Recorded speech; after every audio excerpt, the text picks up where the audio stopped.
ሶምሶም አይነተኛ ምሳሌ ነው። ታሪኩ መጽሐፈ መሳፍንት ላይ ነው ያለው ታውቃላችሁ። እስራኤልን ከመሯት መሳፍንቶች መካከል አንዱ ነው።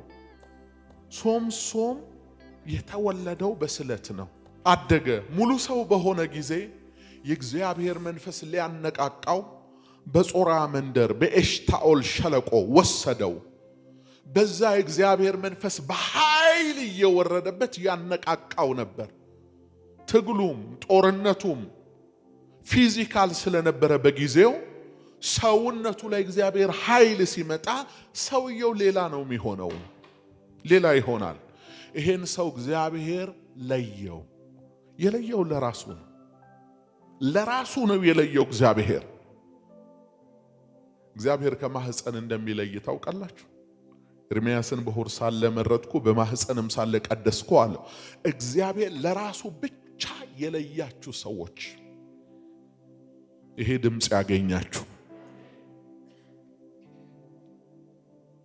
በቃ እግዚአብሔር ለራሱ ከለየ ለምንም ነገር እንዳትሆን አድርጎ ያበላሻል። አንዳንድ ሰዎች የምትደነቁት በዚህ ነው።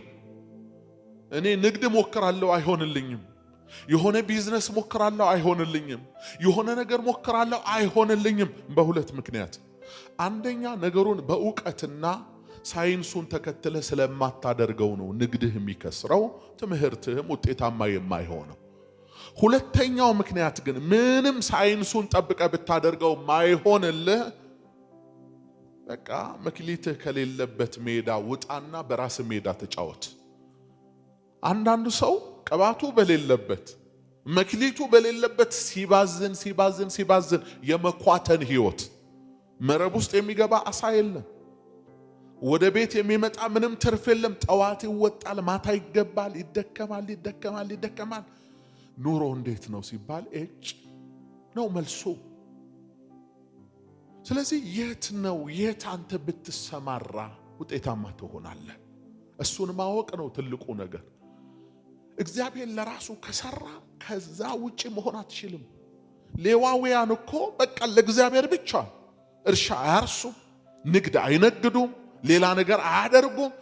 በድንኳኑና በድንኳኑ ዙሪያ ነው የሚኖሩት። ይሄ ትልቅ መመረጥ ነው። እግዚአብሔርን ለማገልገል እድል ተሰጥቷችሁ ከዚህ እውነት ውጪ ሌላ ነገር መስራት የማትችሉ ሰዎች ትልቁን ስራ ይዛችኋል።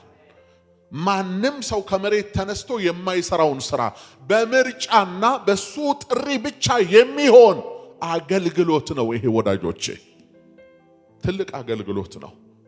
እሱን አገልግል፣ እሱን ስራ።